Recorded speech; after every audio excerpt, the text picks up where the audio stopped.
The Curbsiders podcast is for entertainment, education, and information purposes only, and the topics discussed should not be used solely to diagnose, treat, cure, or prevent any diseases or conditions. Furthermore, the views and statements expressed on this podcast are solely those of the host and should not be interpreted to reflect official policy or position of any entity, aside from possibly Cash Like Memorial Hospital and affiliate outreach programs, if indeed there are any. In fact, there are none. Pretty much, we aren't responsible if you screw up. You should always do your own homework and let us know when we're wrong.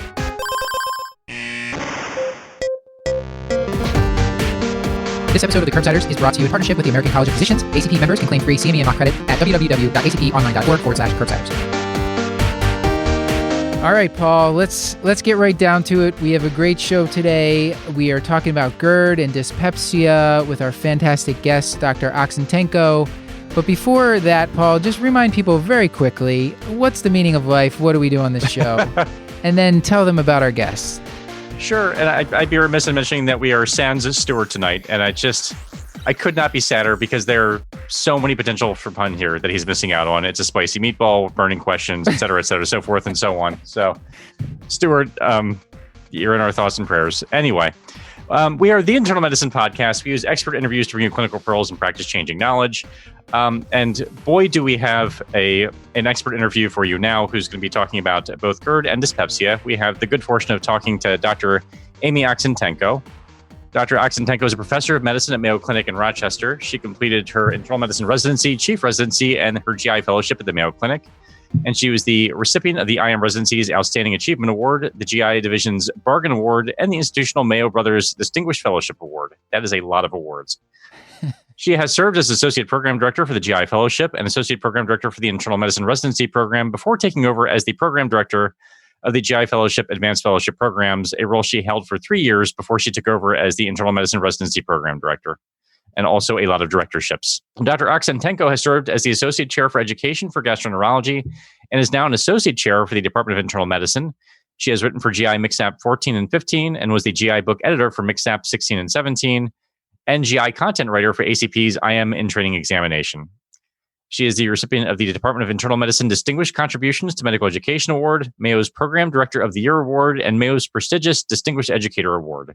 She joined the ACG Board of Trustees in 2017 and became one of the Senior Associate Editors for AJG in 2019. And it is with great pleasure that we now present our interview with Dr. Amy Oxentenko. And no pun. I feel like we always have to say that to fill the silence when Stuart's not here. Right, sure. Fill the void in our hearts and our stomachs. All right. Amy, thank you for joining us. This has been a long time coming. As I told you in pre-recording, you were much requested by our audience, so we're glad to finally have you here. I'm excited to be here. No pressure. Yeah, no pressure. Yeah, so I told you we have some easier questions up front. I guess maybe just one or two easy questions. Give a one-liner to the audience and maybe include a hobby or interest outside of medicine. I would love to do that. So my one-liner, I am a 40-something-year-old internist at heart, gastroenterologist by training, internal medicine program director in a dual physician marriage with 3 teenage children, who loves distance running, and I have a very abnormal addiction to reality TV. I don't know how I wish it was abnormal, but I don't think it is. Well, now I guess that depends. What reality TV are we talking about specifically? So, Survivor came out when I was a resident, actually. Sure. And so I think I've watched every episode of every season of Survivor. I actually own a Survivor buff, and sometimes I will pull it out when our residency does fitness challenges. And so I always had this dream that it would be the coolest thing to be on Survivor. But in the last few years, and I'm almost embarrassed to admit this, but there's a different reality TV show that brings Survivor to a new level called Naked and Afraid. So I don't know if anyone has watched that. I've seen clips. I have not watched it. Yeah, so the premise is odd in that, it's this man and woman who've never met. They're like dropped into the middle of some, either desert or, or the Arctic. Yeah, sure. Some extreme weather. They're not provided any clothing, which is the awkward part of it. And they each can bring one survival tool, a knife or a pot for water. And they have to be out there for 2 to 3 weeks usually. And so, they have the extreme of hot, cold, bug infestation, eating, snakes or rodents or things like this. So I think that would be my limit. I think that is probably beyond my capabilities, but it's cool to imagine that people are brave enough to do that. I've heard that's a really I've heard people recommend that show actually. Yeah. Yeah. The title, it sounds like it's going to just be such, nonsense, but it sounds like it's actual, like these people actually have survival skills, right? They're not just total novices. Are they allowed to, are they allowed to make clothes for themselves while they're there? Do they just start out naked and they can at least clothe themselves, especially if they're in the Arctic? You would think that they would. In the ones in the Arctic, sometimes they've taken some animal skin and made a fur, but most of the time they actually don't even try to use leaves or something to make a little, coverage. So a little bit surprising, but maybe they just get so comfortable with it. And when it's 108 degrees, maybe having nothing on is better than having a leaf wardrobe. I don't know. So I don't want to, we could spend the entire episode on this. I feel now, but so I don't think I realized they were survivalists. Like I'm less interested now. Like if they were like a cashier from Target or like a 44-year-old weak internist like myself, like I feel like that would be compelling television. Like if they're already good at it, then it becomes less interesting. But I think survivalist is probably a stretch. Like they are just someone in their home environment who likes to teach some survival skills at a camp, or maybe they do a lot of fishing and hunting, but that is kind of their survival skill. So they're all given a survival rating at the beginning of the show, and at the end of the show they're given another survival rating. Most of the time it goes up unless they've bailed on the whole experience. Then it plummets. They die, then it goes to zero. Yeah, that's fair. Well, if any reality TV producers are listening, Amy is interested. I think I've only just met her, but I think she'd do a great job. I agree. Mark Burnett, call us. Yeah, exactly. Paul, I think it's your turn. Did you want to? We've gone off on a tangent. I don't know. No, I mean, this is important stuff. And I think I'm going to ask my usual book recommendation question.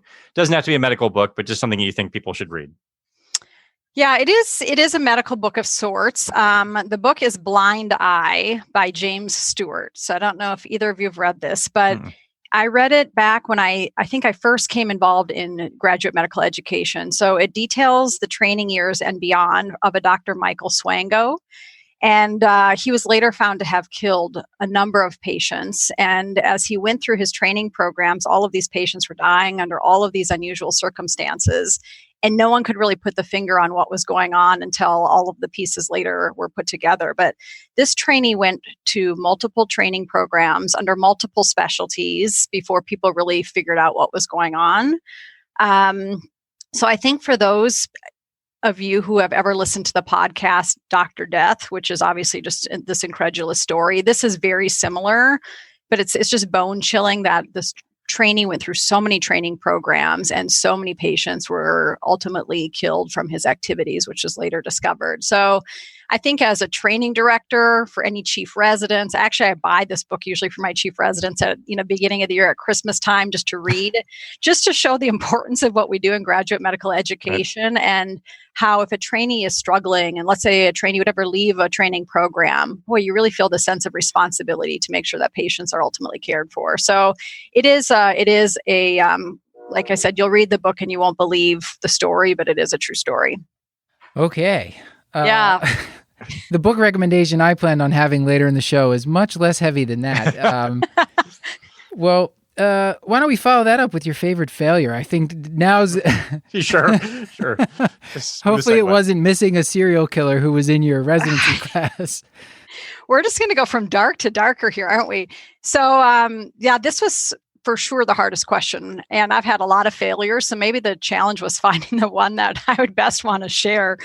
But I think, again, thinking of the listeners and those who are either trainees or going along in their medical training, I was in college. I was a grade student. I was in college athletes. I worked a number of jobs to pay for college, but I completely bombed the MCAT.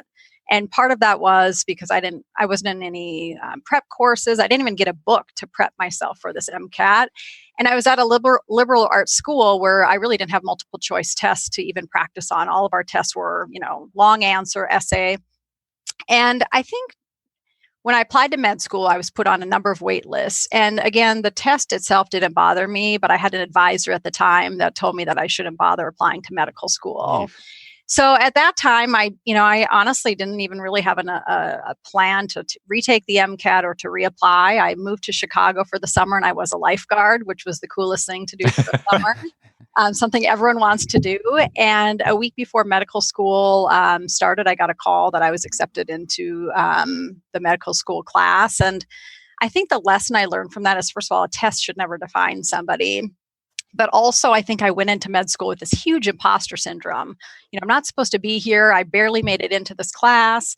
And so I think it really drove me to work hard and to prove, that I was supposed to be there.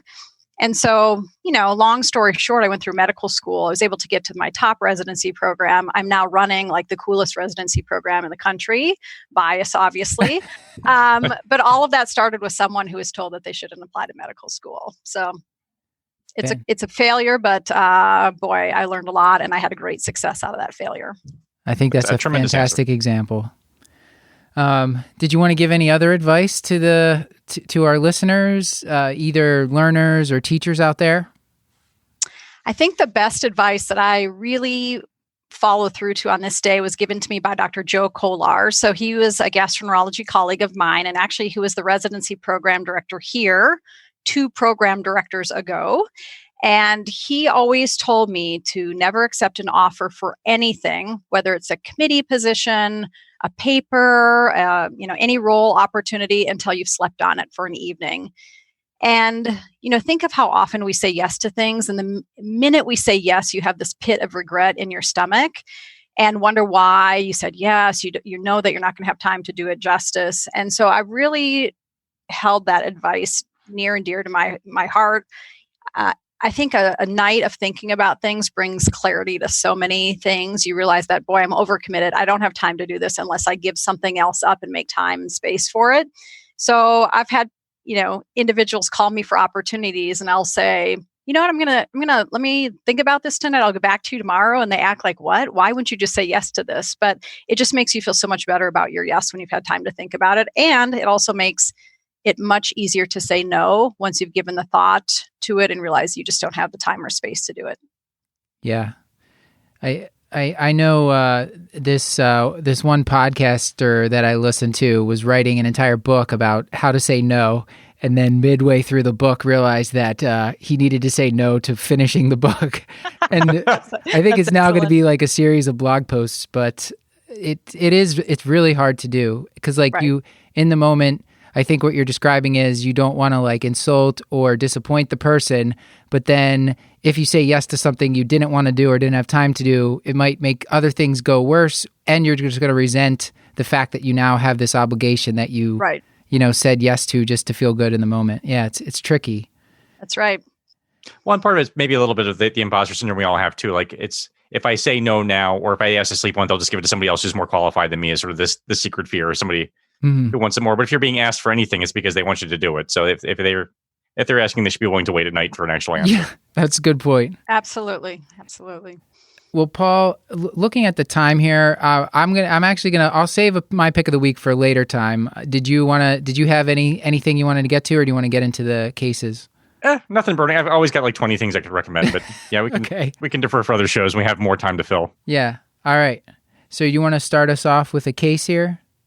Yeah, I would love to. And I'm so disappointed that Stuart's not with us, as we may have pointed out, because I've actually inserted a couple of puns into this case just to goad him. I was shocked, Paul. I'm not proud of him. But we'll start with the case of poor Mr. Arthur Burns, who's a 50-year-old white male who comes in with a past medical history of type 2 diabetes, thinks his last A1C was 6.9%, high blood pressure, obesity with a BMI of 34, tobacco use, let's call him a half a pack a day smoker, and DJ to the knees, who's coming to your primary care office for routine follow-up. Except now he's starting to report some heartburn symptoms. So this has been happening a couple of times per week. Seems more noteworthy on the weekend, especially if he's had a few beers to drink while watching football. The heartburn also seems to be brought on by spicy foods, tomato sauce, and it particularly seems worse at nighttime or when he's lying flat. So, but before we get into how we're even going to sort of manage poor Mr. Burns here, I thought we'd start basic. And again, I really regret the chance that Stuart could have had to include some sort of PH pun. But we're going to actually ask Dr. Oxentenko how we define GERD. What are the defining characteristics, and how do we make a diagnosis of it? Yeah, so I think, GERD in and of itself is a pathologic condition, so to speak. We all have some physiologic reflux that's going on. and we may be completely asymptomatic with it. But when you have patients who have that movement of gastric fluid, which typically is acidic in nature, that comes back into their esophagus and is associated with any symptoms or complications, that really is what defines gastroesophageal reflux disease and takes it from being kind of a normal physiologic thing to an entity that's causing either symptoms and or complications. And from what I was reading too, it's not like some people seem to have problems even if it's not acidic. Like just the reflux sensation in general, they seem to be sensitive to it. Is that yeah, absolutely. Yeah, because reflux disease or GERD is either, the symptom of heartburn, right? That rising burning sensation retrosternally that comes up the chest, or it could be regurgitation, where you have that food and fluid that comes up into the back of your throat, your hypopharynx. And that could be acid or non-acid. I mean, patients who are on acid suppression therapy could still have regurgitation, and it's bothersome, but it's non-acid. So yeah, it could be acid or non-acid mediated. So what's our understanding of sort of the basic pathophysiology? I feel like if I asked a resident, they would probably mutter something about lower esophageal sphincter and then kind of avoid eye contact. How do we understand, at least pathologic GERD, which I guess it is by definition, how do we understand GERD to actually be happening? Yeah, I think there's a number of risk factors for GERD. You really hit the nail on the head that much of it has to do with the lower esophageal sphincter. And again, we know it relaxes normally. That's part of its role when you swallow food. It has to relax to allow food to get it from the esophagus into the stomach. And again, we know that it will have transient relaxations throughout the day that allows you to vent air or anything out of your stomach and bring it back up. But patients who have, reflux disease oftentimes have increased number or duration of kind of these, we call them transient relaxations of the lower esophageal sphincter. So if their sphincter is relaxed more often than normal, you can imagine that's why they might have symptomatic reflux, because it's just allowing an open highway of gastric acid up into their esophagus, which is not really designed to handle that, that degree of caustic injury. So, but that's really not the only risk factor. That's probably one of the most common. But you think of other anatomic abnormalities that could cause reflux. So people who have a hiatal hernia, for example, your diaphragm acts as a way to not only keep your stomach in your abdomen, and so it fixes it in place, but if the diaphragm gets stretched or, has any defect to the crura, then that does not hold the esophagus and stomach in place. And if the stomach comes up into the chest, again, with the change of chest pressure, it just predisposes someone to reflux and again, takes away some of that augmentation that the diaphragm has on the lower esophageal sphincter and preventing reflux. We know there's other conditions that predispose people to reflux. So women in pregnancy are very likely to develop reflux and really in any trimester of pregnancy, and they may not have ever had reflux symptoms before until pregnancy. That's probably multifactorial and likely a result of hormones causing, again, relaxation of the lower esophageal sphincter. Obviously, as the baby gets bigger, just that pressure, in the abdominal cavity pushing upwards certainly can cause reflux, and just it's taking up space. That space pushes on the stomach and causes that. We know that patients who are obese are also at risk of reflux-related symptoms. Again, likely several factors, but if that increased abdominal pressure against the stomach causes food or fluid to be refluxed up. So those are probably some of the main things. We will talk later about some of the lifestyle things that will predispose people to reflux, but usually those lifestyle issues are, may cause reflux because of in combination with some of these other physiologic things that we mentioned. We won't talk about it more later, but if anyone has delayed stomach emptying, that's going to cause reflux as well. Thinking about anything in your stomach is going to go to the path of least resistance. So if you have a stomach full of food or fluid, and for whatever reason your stomach isn't emptying, whether that be from gastroparesis or narcotic use or any of those sorts of things, again, those patients may be more predisposed to reflux. I'm not sure if this is the right time to ask this, but as far as you described some of the symptoms and hiatal hernias, like they seem to be like a dime a dozen. But just as far as like diagnosing somebody with reflux, it's sometimes, is it as straightforward as people think? Like, can you just go by symptoms, or is there, if you want to be like by the book about it, does it actually require like pH testing or like more advanced testing? I mean, I guess if you wanted to be really scientific about it and have to prove a theory, then you would have to do testing. But I think clinically, that's just not how we practice medicine. It's certainly not a cost-effective way. So for most patients, making a diagnosis just based presumptively on symptoms of heartburn and regurgitation is what we do every day in practice. So you can feel pretty comfortable, and symptoms are probably the most reliable at making a diagnosis. I think, those symptoms in and of itself may not have as high of a sensitivity as we used to think, but I think it's quite good. And I think relying on symptoms for most patients is going to be the way to go. And again, clearly the most cost effective in that regard. Yeah. So coming from my usual baseline of a simpleton, in terms of diagnosing based on symptoms, is it better to have both? Like if you have someone so you mentioned heartburn and regurgitation are sort of the two cardinal symptoms. If someone just has heartburn or someone just has regurgitation, can you be comfortable in the diagnosis, or is it the combination that really sells you, or sort of how do you parse through the symptoms, I guess is what I'm asking. Yeah, patients may just have one or the other. Again, those would be the most common, but they don't need to exist in combination. There's also obviously more atypical features of reflux that patients may have. Nausea in and of itself could be a feature of reflux. Certainly you'd have to think about other things that could be causing the nausea, because since that's a little bit more atypical, you just couldn't assume that's reflux disease without really taking a really detailed history. Obviously you hear about all the other extraesophageal features, hoarseness, enamel issues. But again, if you have someone with heartburn or regurgitation, I think you can feel comfortable making the presumptive diagnosis. If you give them a response to therapy, and again, we'll talk about that, but putting them on empiric therapy to see if that improves their symptoms, again, does that confirm the diagnosis? Not necessarily. I mean, the sensitivity and specificity of a PPI trial, again, is not perfect, but it is, again, it's the most cost-effective way to approach it, and reassures us that probably something else more sinister may not be going on. Yeah.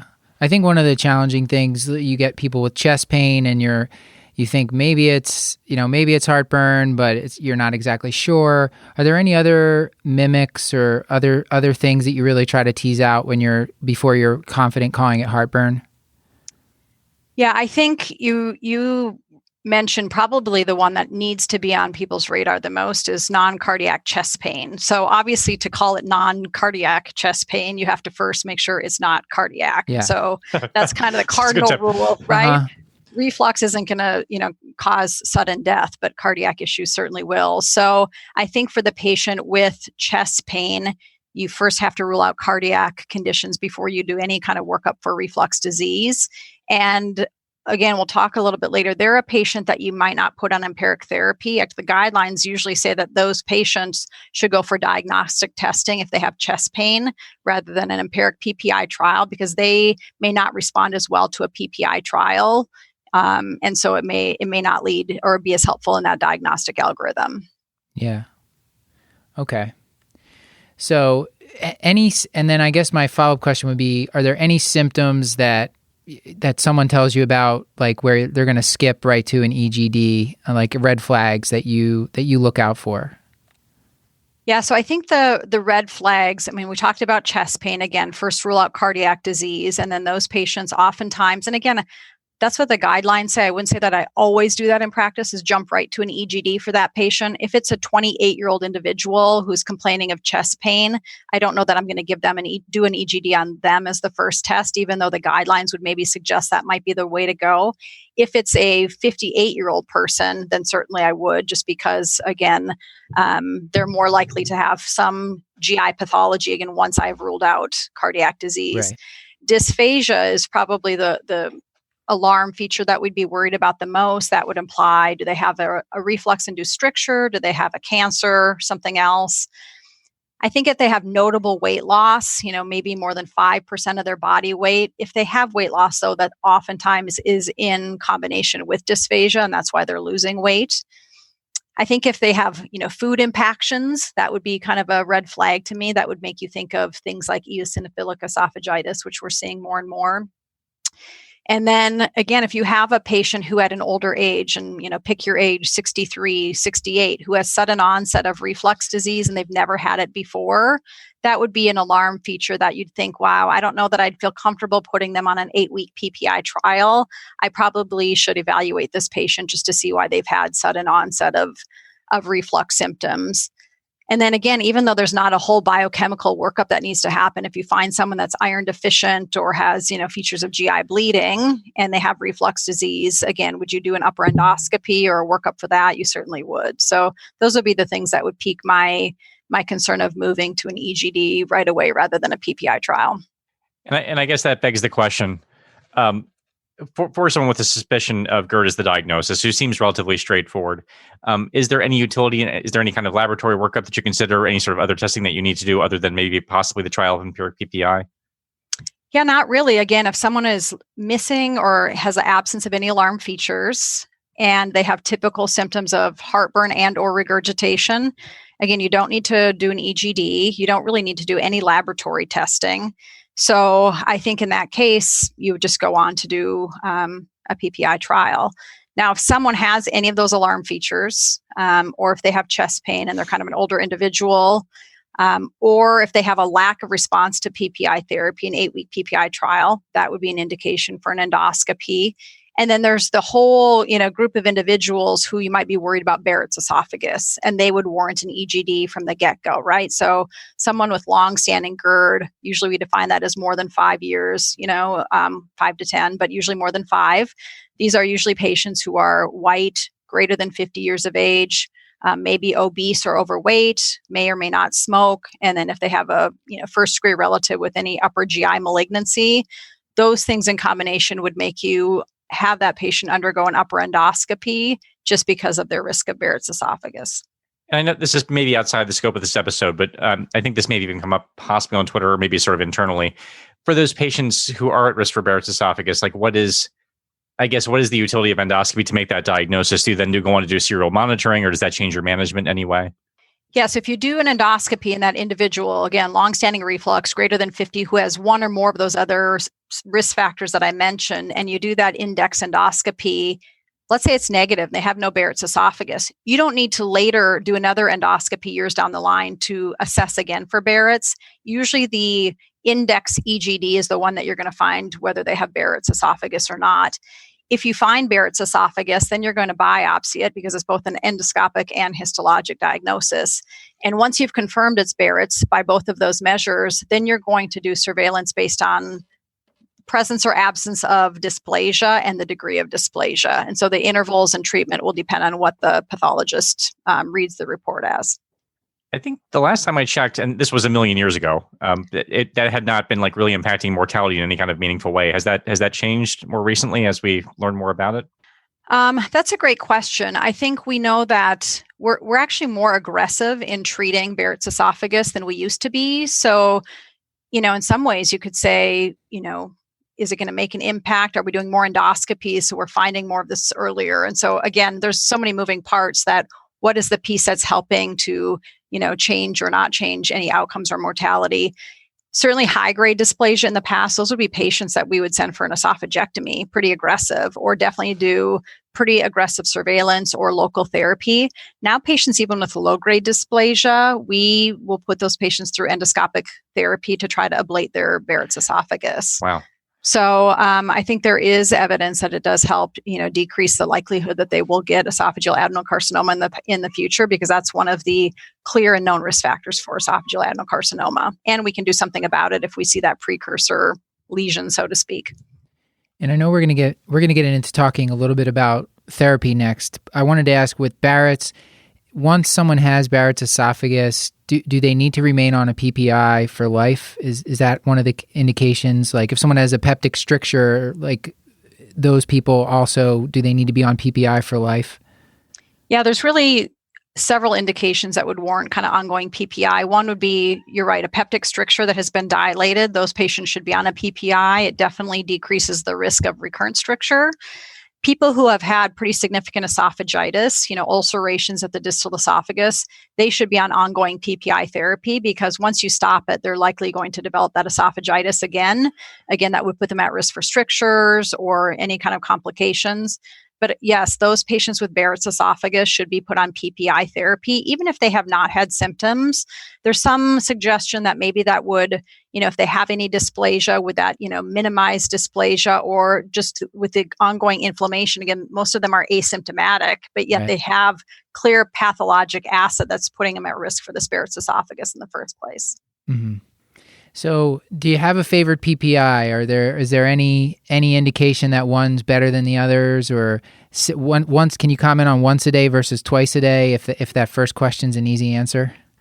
I don't think I have necessarily a PPI of choice. I think oftentimes I consider what's going to be the least expensive for the patient. Mm-hmm. So for some, it might be getting it over the counter. For some, it might be via a prescription, depending on what their copay is.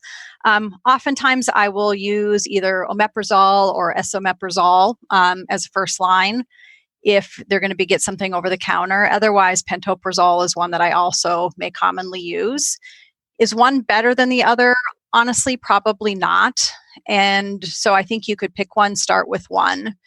If someone does not have a response to therapy, then the question is, do you start switching between the different PPIs? And again, there's fairly weak evidence for that, but guidelines would suggest that maybe it's okay to switch once and to see if that makes a difference. But probably if you switch to one different PPI and that really doesn't make a difference, probably switching to the other PPIs isn't going to give you any additional, sort of benefit.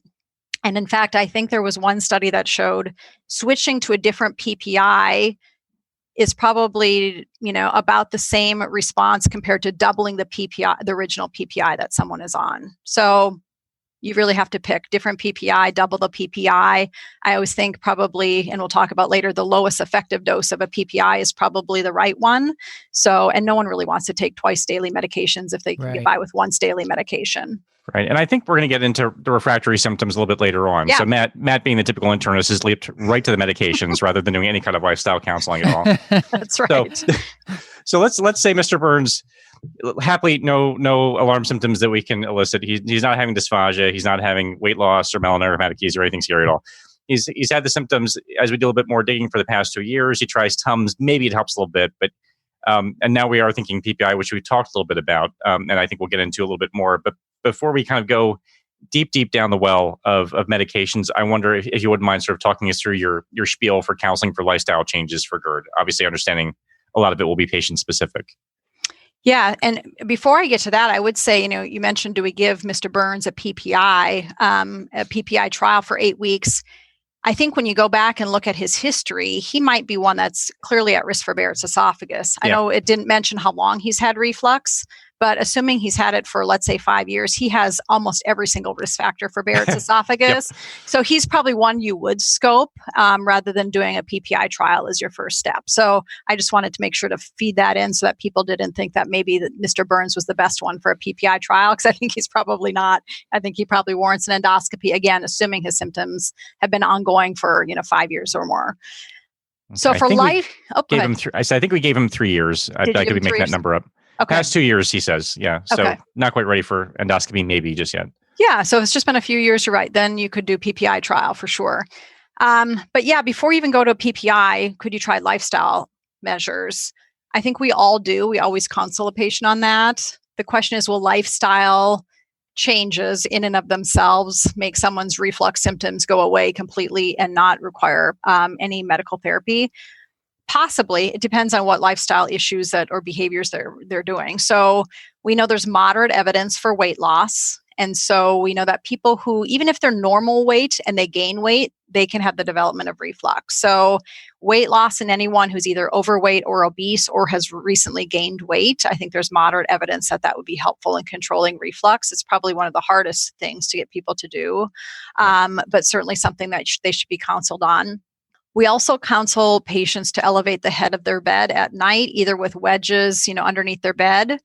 Probably more helpful if they have nocturnal symptoms, which a lot of patients, if they have, ongoing symptoms, may be their complaint that it's waking them up at night. That definitely leads to decreased, quality of life if they're having poor sleep. So that's something that we'll often do. I usually try to tell them, though, that just propping their head up on more pillows may not be helpful. In fact, that could actually worsen it because it's bending them in half and actually putting more pressure on their abdomen. Whereas the goal is to really elevate just the head of the bed so their body is still at a slant and their stomach is, technically below the level of their esophagus. So things would have to move against gravity to otherwise reflux up. So that's a helpful one. We also tell patients to not eat or drink for 2 to 3 hours before bed, or I would say even recumbency. So if people tend to eat a meal and then just lay horizontally on the couch for several hours right after dinner while watching TV, that's going to probably precipitate reflux-related symptoms. So again, if they're going to do that, they should either be up in a recliner or chair or something where they're not laying completely flat. I think the one that we often tell patients to do that really does not have evidence to support it is we think of all of the foods that can sometimes aggravate someone's reflux-related symptoms. So whether it be, coffee/caffeine, chocolate, mints, wine, spicy foods, acidic foods, any of those sorts of things. Oftentimes, physicians tell patients to avoid all of those sorts of things, but the guidelines would not suggest that we should do this blanket statement of having patients eliminate all of those foods that could potentially be triggers. Now, you just made a lot of friends. That's that's good. That's good. I like that. Patients are going to be high-fiving people in the office tomorrow.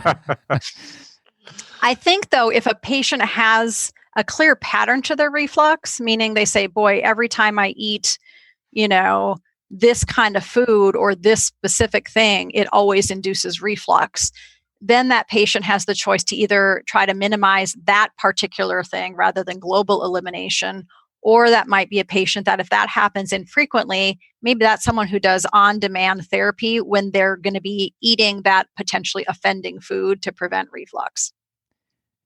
Yeah, I wonder if it's just like the quantity of that specific food. It's like every time I eat 6 slices of pizza, I get reflux. Right. I know that's maybe a personal example right there, but right. Agita, as my mom would call it. Well, the thing can I just mention 2 other lifestyle things? I think Mr. Burns had both of these in his history.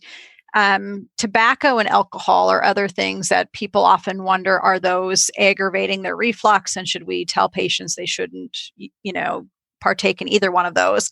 Obviously, from a physician standpoint, we're not going to advise anyone to smoke or use tobacco products. That's just sage advice.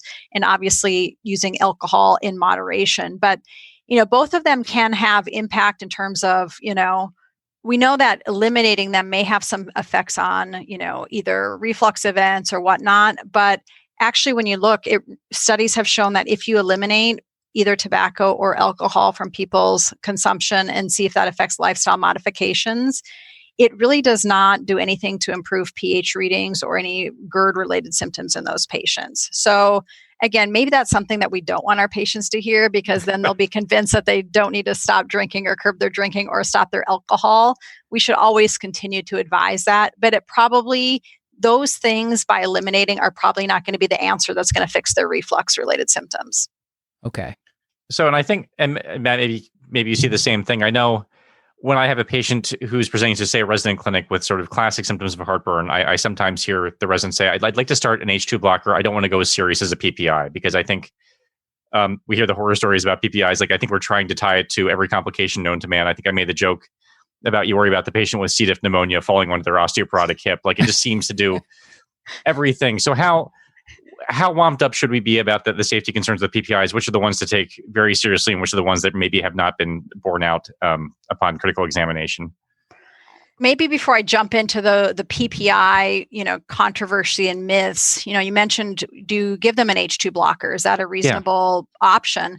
I think it depends on really the frequency of their reflux-related symptoms. So if you have someone who's just having intermittent symptoms, less than 2 times a week or even less frequent than that, that's the sort of patient that either taking just antacids on demand might completely control that patient's symptoms, or an H2 blockade over the counter might be very reasonable for them to take, again, if symptoms are infrequent in that regard.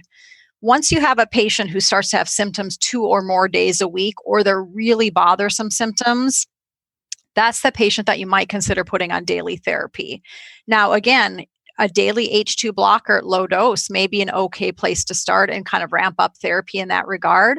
But I think most of the time, once someone's having symptoms 2 or more days of the week, that's someone that probably is going to have more benefit from a PPI compared to H2 blockade. So again, that's where all this, concern comes in from a patient. They read, everything that's coming, in the news chatter about all of the side effects of PPI therapy. And when you look at recent years, just about every organ system has been linked to potentially some risk of, being on PPI therapy. But I think you really have to kind of take a global look at the literature before jumping to conclusions. So many of those original studies were these large, retrospective observational studies where you can imagine sicker patients in the hospital are often on more medications, including PPI therapy. So, what's the chicken or the egg? Or are these just associations because you're looking at sicker patients? Many of the studies also had very small hazard ratios. So again, it comes down to what is statistically significant and what is clinically significant. I think that often has to be asked as well. And many of these associations really don't prove cause and effect. Now, that being said, I think the number of potential risks that have been out there and that patients will raise as a concern, the first one that drew a lot of attention was the interaction with clopidogrel. And I think now, with additional studies that have been borne out, really that's probably of no clinical significance. And we can worry less about that than we initially did when that literature was first coming out. I think the other one that you mentioned was their effect on bone health. So again, people may understand that, if you change the acid milieu of the stomach, does that affect calcium absorption and other absorption of nutrients that are important to bone health? Again, in a patient who needs a PPI, who does not have any known risk factors for bone disease, there's nothing that you need to do differently. Again, make sure that the PPI is indicated, make sure they're taking adequate calcium and vitamin D per their age, and do, bone densitometry, again, appropriate to age and risk factors. But other than that, you don't have to avoid them. Now, if you have someone with known osteoporosis, again, if they have a clear indication of why they need a PPI and the benefits are worth, more than the risks, then I think that's something that you need to just have a discussion with them on. I think the other risks that we hear about are infectious complications, especially of the GI tract, whether it's C. difficile or other enteric infections. So again, I think there is some data that would show that patients could be at potentially increased risk if they're on a PPI with enteric infections. And it makes sense. Our gastric acid serves as a defense mechanism, and it helps, kill off either spores or any kind of organism that might get into contaminated food. Now, does that mean someone who, is going to travel to some, area where they might be at risk of traveler's diarrhea should stop their PPI? Again, if doing that is going to lead to rip-roaring heartburn on their trip, that's not, success from that standpoint. But if it's someone who really has, rare heartburn, that might be the patient that may be backing off on their acid suppression before they go on a trip, or in a patient in the hospital who already has other risk factors for C. difficile infection. Don't be starting that patient on a PPI unless they have a clear indication to be on a PPI, like a bleeding ulcer or something else. But again, we should be mindful of not starting patients in the hospital on a PPI unless there's clear indication. I think tying into that one is pneumonia. Again, that's another one people worry about. Some of the studies show there is an association with short-term use, which in some ways might not make sense. So not a strong association, but again, tells us that don't start a PPI in the hospital unless there's clear indication for it. Some of the other things are related to vitamin and minerals. So, vitamin B12 metabolism. We know that requires gastric acid to cleave B12 from various proteins in the gut. So over long term, you could imagine if you're on a PPI, could that affect your B12 absorption? Again, it's theoretically possible. Do we see, with all of the patients, though, that are on PPIs, we don't see this widespread vitamin B12 deficiency out in the population, but it is one that has at least a physiologic plausibility and could be possible. Same goes for iron deficiency. Again, iron really requires kind of an acid milieu to help with conversion to a soluble form. Could someone over time develop iron deficiency if they're on chronic PPI therapy? Again, it's physiologically plausible, but that also kind of assumes that these PPIs work so well that no gastric acid is ever produced and they don't ever absorb iron, which we know is probably not the case. Low magnesium is one that's also gotten a lot of attention. Again, there's probably some effect on, magnesium transport with PPIs. That's not common. It definitely is drug related though. So something to think about. Renal failure is one that also has come out in the literature. Yeah. And again, we know that there's certainly some risk in those patients, and probably the one that I think is something that we should be mindful of. And then dementia is also one that has come out. Again, probably not strong association to really warrant that. So again, that's a ton of information. So what do I do with all of that when I'm in the room with the patient, right? So this is my take home of how I take that information and synthesize it for the patient. So first of all, if I'm going to put them on an empiric therapy, I plan it for 8 weeks and 8 weeks only, and really revisit at the end of that. Is it really beneficial? Again, that 8-week trial is usually only once a day in the morning, taken 30 to 60 minutes before a meal. And after 8 weeks, revisit. And then if possible, either step down therapy or again, consider getting them to the lowest effective dose. Next point, like I mentioned, just be wary of starting any PPI in the hospital, and only do so if it's needed for a clear indication. Oftentimes those patients are started on one and then it's continued indefinitely without any clear indication, and may put them at risk of pneumonia, C. difficile possibly. I think for someone who you're going to continue PPI longer term beyond 8 weeks, then you might want to have objective data to show they really have gastroesophageal reflux disease, either with an EGD or pH, and we can talk about that later. Again, I think it warrants, is the benefit of the PPI in this patient going to outweigh any of those risks, whether theoretic or real risks? So again, if they have reflux disease and related complications of strictures, esophagitis, Barrett's esophagus, or there's someone on long-term NSAID use or has had peptic ulcer disease and needs to be on an NSAID, again, the benefit will clearly outweigh any of these theoretic risks. Again, put them on the lowest effective dose, stop it when no longer needed. So I've asked my colleagues, what do you do with all of this? Like, do you recommend testing for any of these laboratory studies, whatnot? And this is just some of the collective input. Again, this isn't guideline based. You won't find this necessarily in a summary paper. Probably worth considering checking creatinine once a year, just to make sure, again, there's no effect on renal function. Try to stop anyone from knowing that. Yes. Exactly. We get monthly creatinines in healthy patients, so that should be no problem. So once a year. Vitamin B12, probably consider maybe every 5 years. We know that vitamin B stores last for a very long time. So again, probably every 5 years is adequate. And again, assuming that someone is on the PPI this entire time during those 5 years, not just the 8-week trial. Worth considering a CBC every few years, again, just to make sure they're not iron deficient. So whether you need a complete blood count or just checking a serum ferritin, that could be debated. And you really probably don't need to check magnesium levels unless someone is having symptoms related to magnesium deficiency. Did you see this had come up in like the Journal Watch back in August? It was not a trial specifically of safety of PPIs, but it was a big randomized trial where they were looking at using PPI versus no PPI for patients who were on like rivaroxaban and aspirin. And then they looked at the safety data. These patients have been followed over 3 years, and they didn't really see signal for, like, at least in 3 years, CKD or the infections. Like, it wasn't, it kind of blew up a lot of these claims that are out there, mostly from like observational stuff. So again, it's hard to know too, when you look at, like I said, some of the studies you mentioned, chronic renal disease, because that's the one that, again, I think there is some concerning trends, and there's several mechanisms by which that could happen. Some of it could be chronic. So is 3 years enough time to see those changes in the study? I still think, you'd hate to miss that. So I think having some assessment of renal function every few years is reasonable, at least until we have more longitudinal data, even more so to inform these decisions, I think is reasonable. I've met multiple patients and people that are like, I've been on a PPI for like decades at this point. Right. Yeah. Right.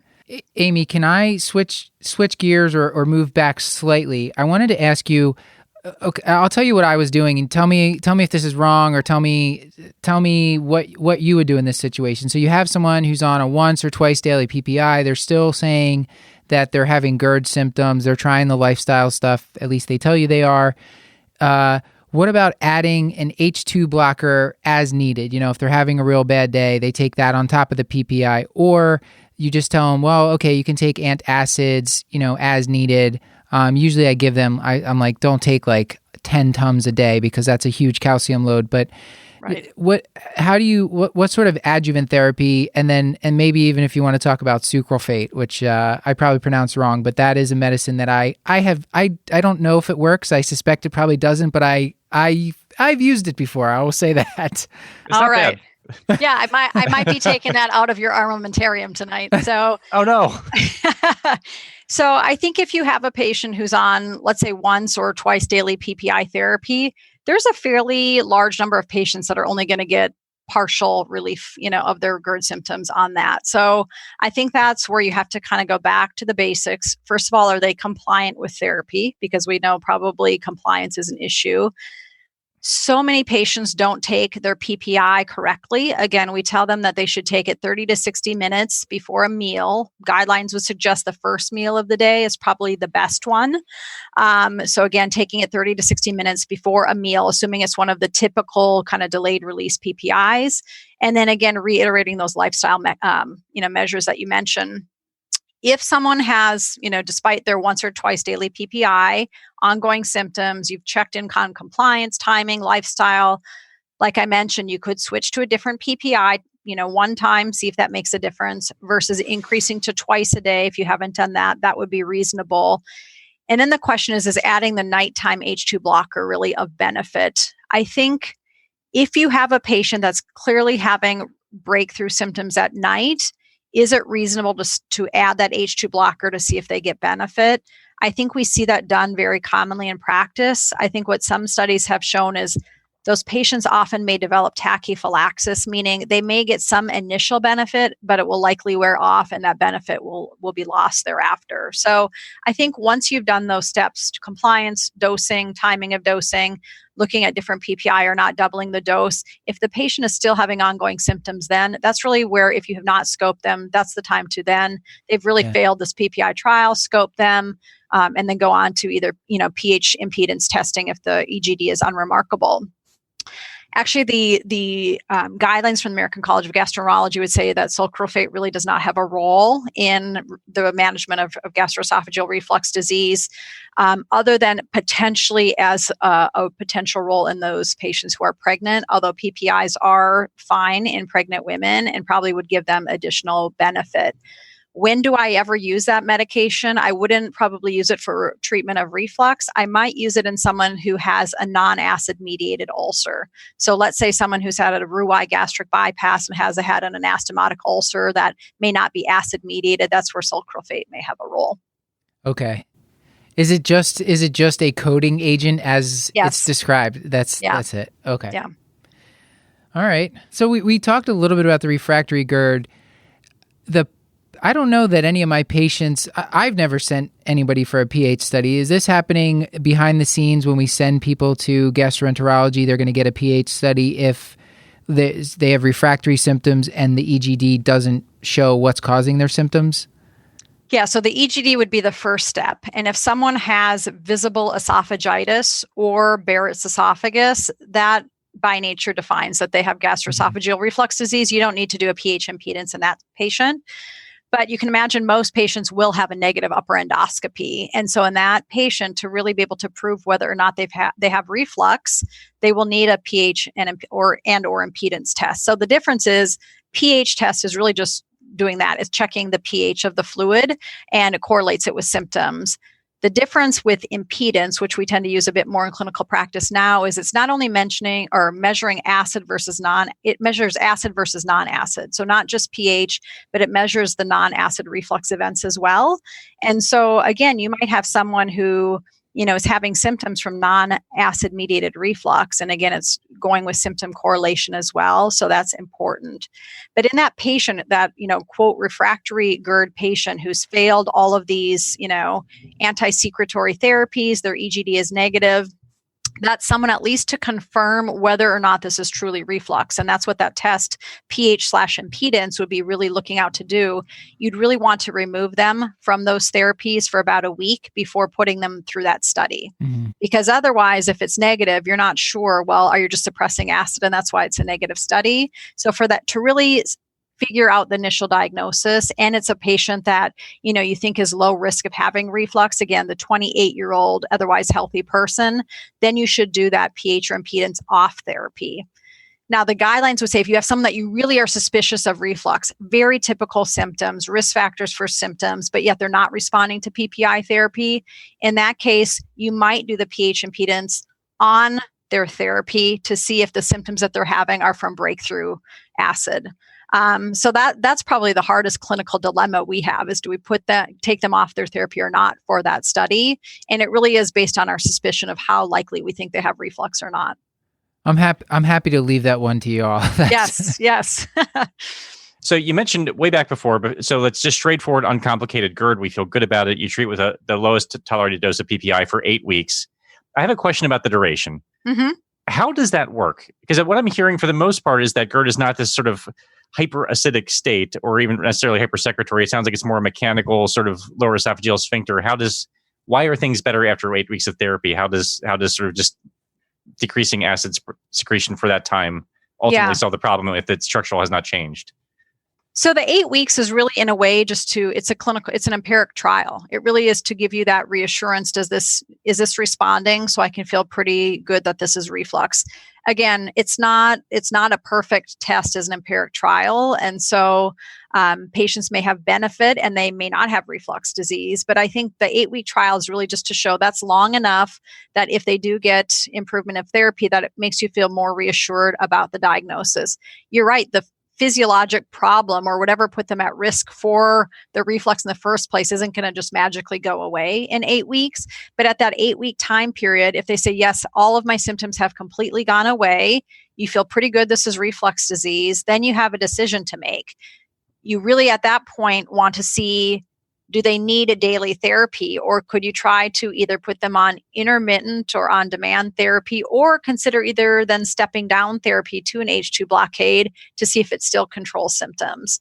If it doesn't, and they have breakthrough symptoms despite tapering down or intermittent therapy, then that gives you that justification that this is someone that will need to go back on daily PPI therapy, again at the lowest effective dose.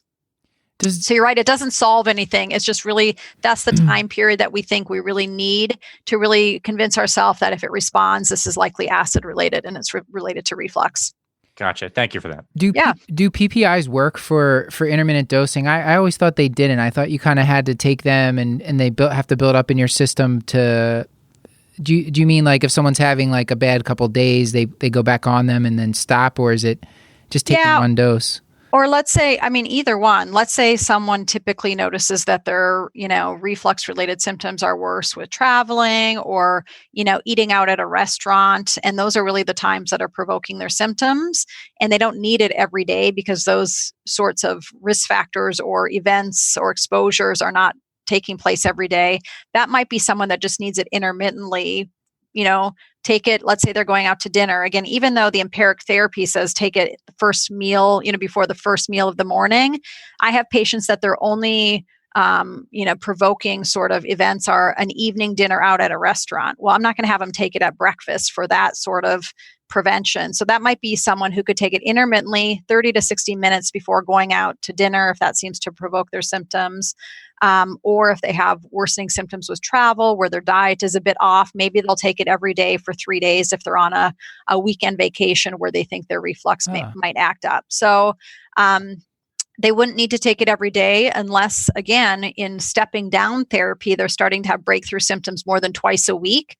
Then that probably tells you that they will need daily therapy and are not going to be one that's going to be as successful on intermittent therapy. Okay. Oh, I know what I wanted to ask. Before we move on to talking, we do want to talk about dyspepsia a little bit. You mentioned, what about the person that's been on the PPI for 10 years? Is there any chance of getting this person off? Like, do they have to wean down the dose? Is their body like going to hypersecrete acid now? That's the theoretical thing that I've heard people worry about. And I haven't had great luck in clinical practice trying to take people off a PPI. Yeah. So if someone has been on it for a long time, they've really kind of, their acid producing cells have gone somewhat dormant with that prolonged therapy to some degree. So you're right. If you take someone who's been on daily therapy for a long time and you abruptly stop it, oftentimes within the first few weeks of stopping therapy, they will have oftentimes horrendous heartburn or reflux, probably worse than what they might have had in the beginning before you started the medication. Mm-hmm. So in knowing that, if you have some reason to, abruptly discontinue, or the patient really wants to come off of it because maybe they're developing something that you're not sure, is this at all related to their PPI? I often will tell them to start to taper it. So again, there's no science to this. Again, I don't know that you'll find this in any sort of, paper, but what I tend to do is I try to have them initially take it every other day for a couple of weeks, and then maybe, every third day for another few weeks before they taper off. And that might just help at least kind of regulate those huge gastrin surges that might happen when they're just cold, stopping their PPI therapy. Amy, before we move on to our next kind of a topic that's sort of adjacent to this, I guess literally adjacent to this. That's right. Can you tell us about surgery? Like who should benefit, or who might benefit from surgery? Yeah, I think the patients, with reflux that might benefit from the surgery, it's the most important thing is to make sure you're picking the ideal candidate. So if someone is not an ideal candidate, it actually may worsen whatever symptoms they have going on. So it has to be a patient who has typical symptoms, mm-hmm. or fairly typical symptoms that is then responding to PPI therapy. So if a patient is not responding to PPI therapy, it's quite unlikely that an anti-reflux surgery is not going to help them, because they probably have something else going on concurrently, whether it's dyspepsia or some other, GI functional disorder that might be causing their symptoms that is not going to get any better after a procedure in that regard. So it might be the person who just doesn't want to take lifelong medication, or, they really have concerns about any adverse risks of the medication, and they either don't want to take it anymore, or they would like to come off of it, but they have ongoing symptoms. I think those are patients who, if responding to PPI therapy, would be great candidates for surgery. I think those patients, though, that have a lot of other symptoms, like those who have significant bloating at baseline, they're not going to do well with an anti-reflux surgery, just because many patients may develop a gas bloat type of symptom because they're not as able to belch as easily after surgery. Mm-hmm. So if you're already bloated at baseline, that's a problem. If they have any dysphagia at all beforehand, even if their EGD is unremarkable, that is a patient who's probably not going to do well with a surgery. So those are important things to consider. If they have a large hiatal hernia, again, that might be a great candidate for surgery, because you're fixing the anatomic abnormality that's probably predisposing them to reflux in the first place. And then the other group is if you have patients who are obese who are also having reflux, they might benefit from a surgery, but rather than an anti-reflux surgery, a Roux gastric bypass might be the right answer for them. It not only will help with their obesity, but that will have pretty significant impact on improving their reflux-related symptoms as well. So I think, before we send someone to surgery, they're all going to have had an EGD, just to make sure there's no abnormal pathology we should be aware of. If they don't have reflux esophagitis or other, features of obvious reflux, they should have a pH or impedance study to, again, prove that they have acid reflux disease before you're going to put them through a surgery. And typically, surgeons will want to also see an esophageal manometry, just to make sure that patient does not have scleroderma or achalasia. Again, if you take a patient with either one of those conditions and you do a fundoplication or a wrap, you have a patient who has an aperistaltic esophagus, and then you do a wrap, they're just not going to be able to swallow effectively after that. So that's why esophageal manometry is typically done before fundoplication, just to rule out those conditions. I always, like, when I was reading about this, it sounded like, I'm not sure if this is the right way to think about how the surgery might help, but the acid blocking medications don't work. There's like a significant amount of patients supposedly that doesn't work for, and maybe that's because while it's decreasing the acid, it can't really help the regurgitation piece. So if they have the acid reflux and you're treating that medically, but the fundoplication, doesn't that kind of fix the regurgitation a bit by like tightening up things? Yep, you're able to successfully suppress their acid with medications. But again, if they still have ongoing regurgitation and that's symptomatic, that's a person that an anti-reflux surgery would be helpful. And that's where an impedance study could be helpful, because again, that might be someone who's on a PPI therapy. You're seeing that their acid is suppressed, but if they are clearly symptomatic when they're having regurgitant events on that impedance, and you can correlate those two, that will show you, or convince you at least, or convince a surgeon that doing an anti-reflux surgery will help those, prevent those regurgitation events and will help with their symptoms.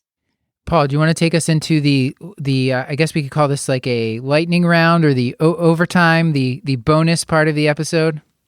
Yeah, sure. We'll talk about Geraldine Payne. I gave her the middle name of Iris, just in case anyone was wondering where the terrible pun is there.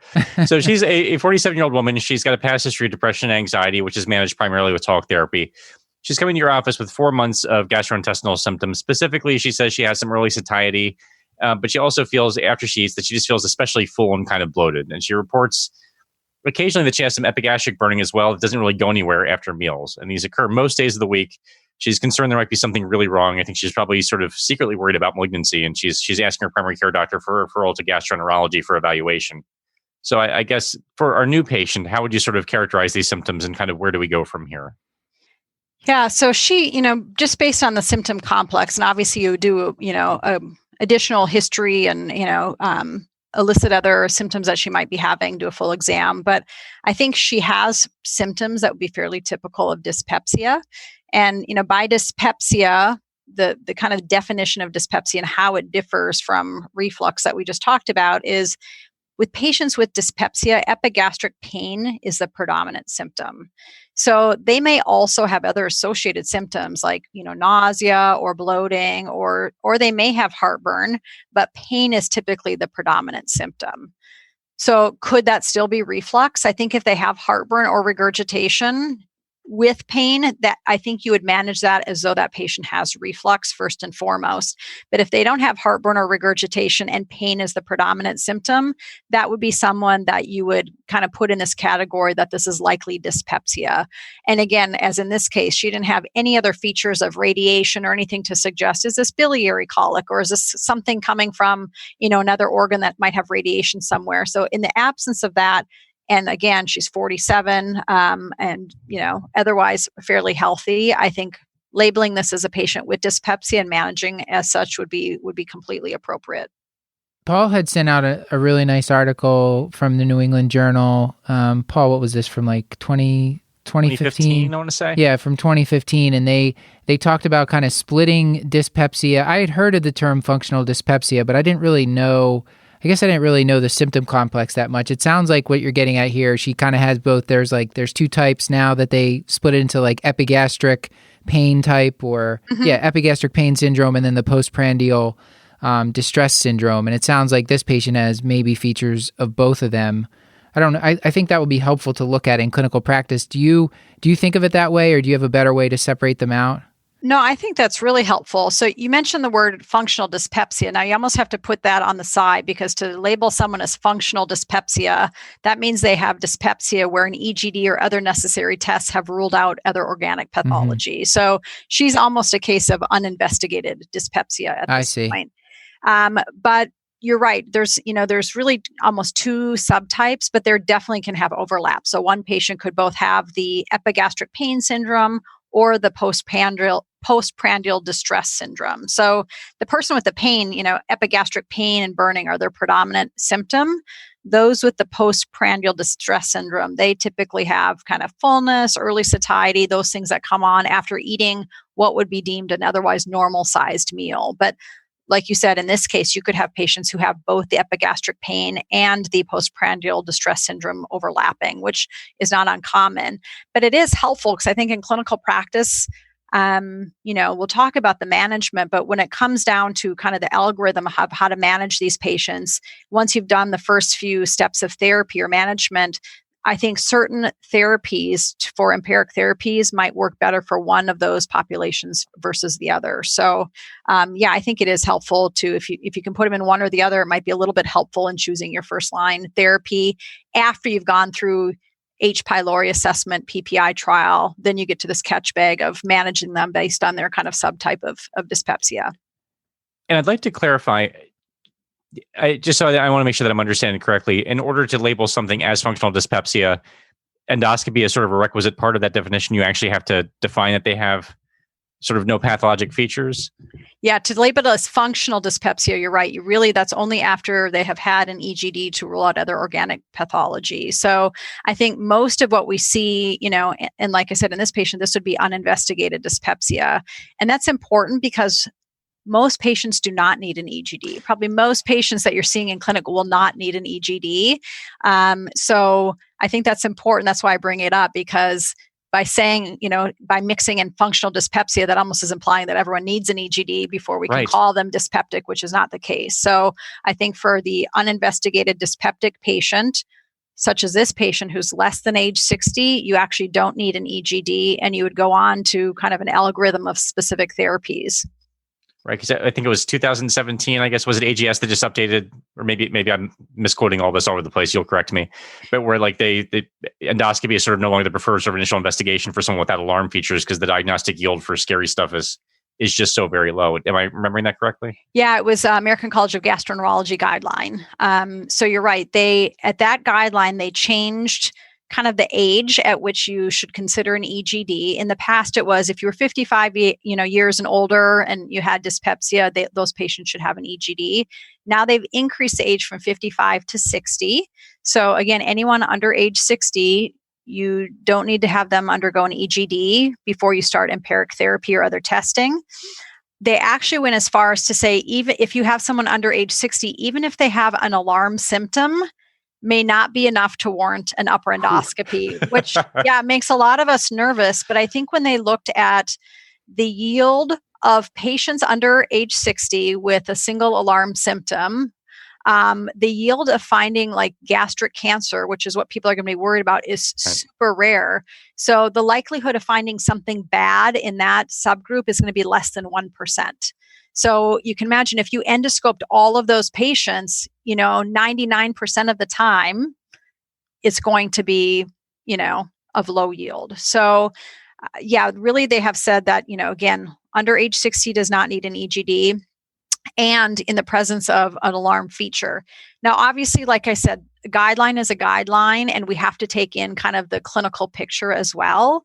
So if I had a 58-year-old gentleman who had a first-degree family member with gastric cancer, I'm going to act differently than I probably would in a different scenario. Or I think you have to take into consideration what, were they born in Southeast Asia or South America or other areas where the likelihood of gastric cancer is higher compared to if they were born in the United States. I think those are something to think about. I also think even though the alarm features are not synergistic, if you have a patient that's coming in with, they've lost 5 to 10% of their body weight and they have this, and they're only 53 years old, I will probably get an EGD in that patient, because that just makes me nervous.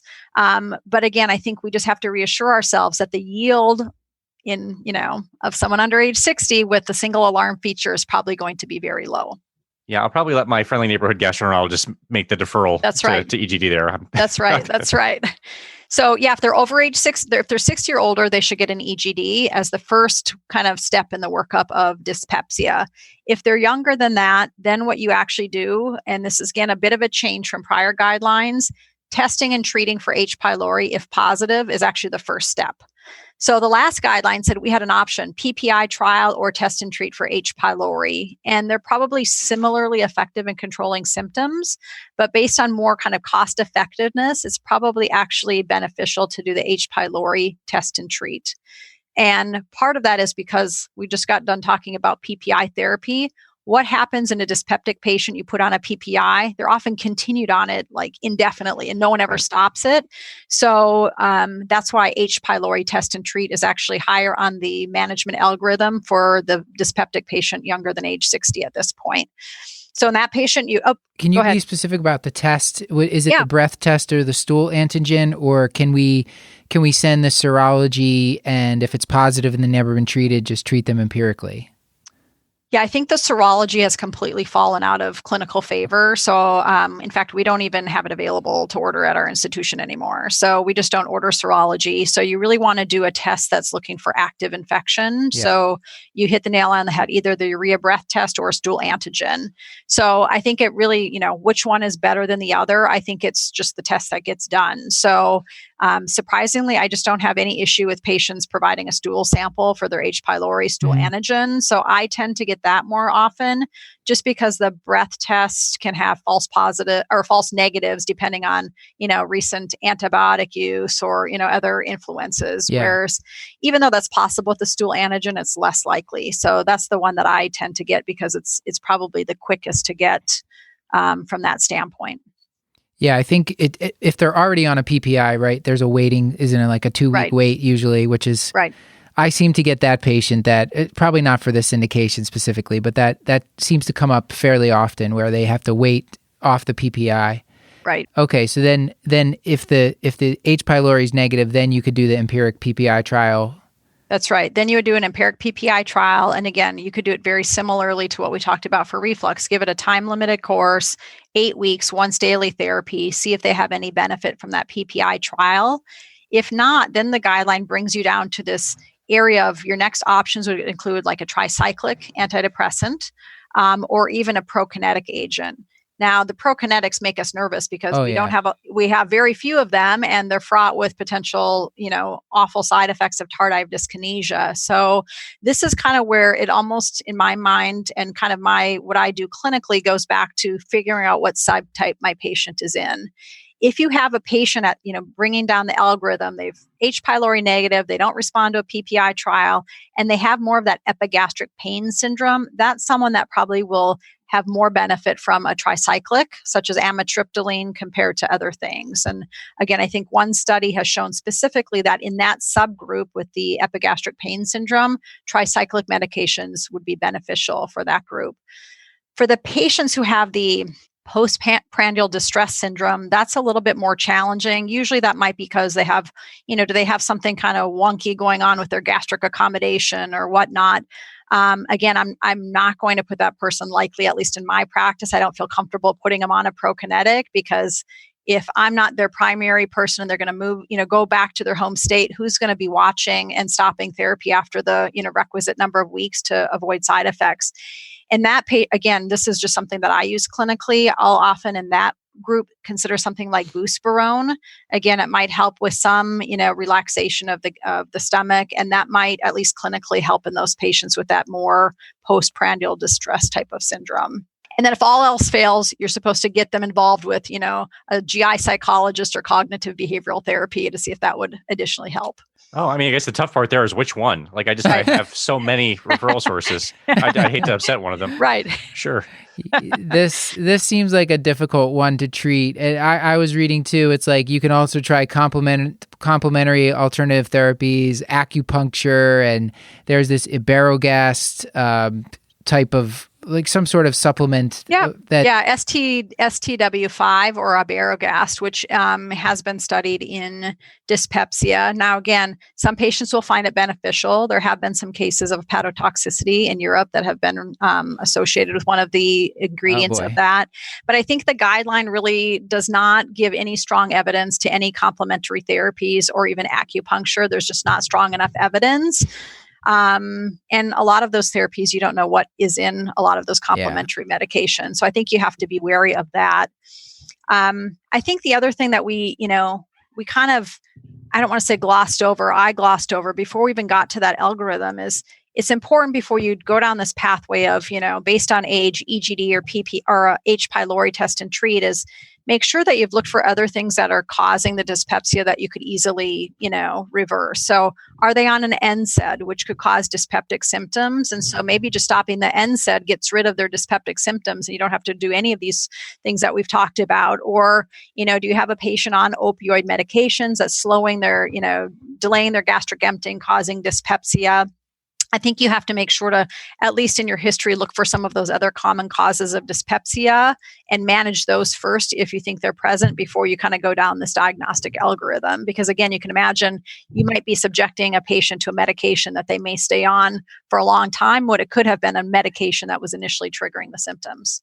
Yeah, the prescribing cascade. That's right. One of my least favorite things that exists in medicine. Paul, do we have any more questions? I think we have to let Amy go. I think that we do. Yeah, you've been incredibly generous with your time. I think we're okay. Oh, it's been fabulous. You guys have given me some great entertainment for the night. And I've learned a few things from you guys as well. Well, I don't know about that, but did you want to leave the audience with any take-home points?